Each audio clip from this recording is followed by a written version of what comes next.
Hello, I'm Raul Elizalde with a quick take on the markets.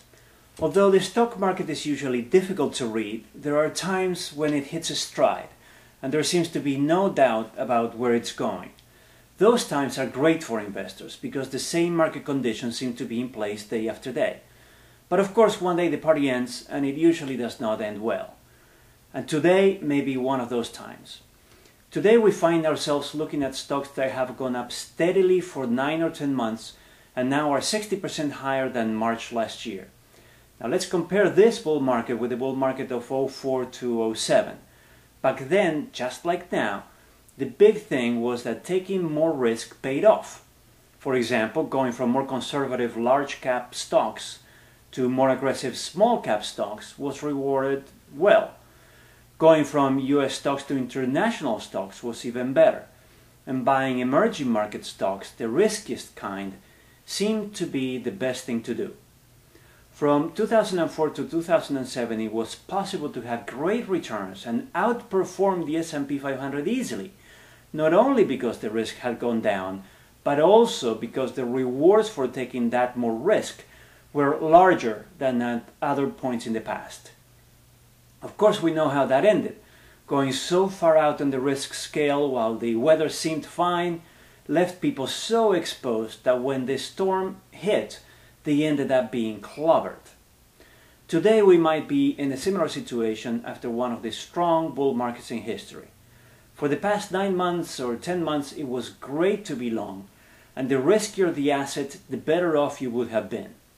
Since March 09, large cap US stocks went up 62%, small cap US stocks, more risky, 80%, Latin American stocks, even more risky, 100%, Asian stocks, 110%. Taking as much risk as possible seemed to be a no-brainer for the last 9 months. And with this frame of mind, we started 2010. This may well end up being a trap. US stocks peaked about 2 weeks ago, and since then they went down about 4.5%. European stocks went down 6.8%, Asian stocks 7.5%, Brazil stocks down 12%. Meanwhile, long-term US treasuries, which seemed to be a very bad investment at the beginning of the year, are up more than 3%. Volatility, also known as the fear index, has jumped quite a bit after a very consistent decline throughout 2009. This is one of those moments when the market may be changing from being perceived as predictable to being all over the place. There are too many uncertainties, financial, economic and political, swirling around in the US and abroad, so the strong momentum of the last few months may no longer be good guidance for the short term. More than ever, investors need to understand what they have in their portfolios and come up with a strategy that is well thought out and protects them from catastrophic losses.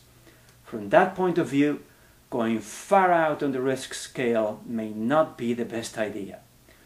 For more information, please visit us at www.pathfinancial.net. I'm Raul Elizalde. Thanks for watching.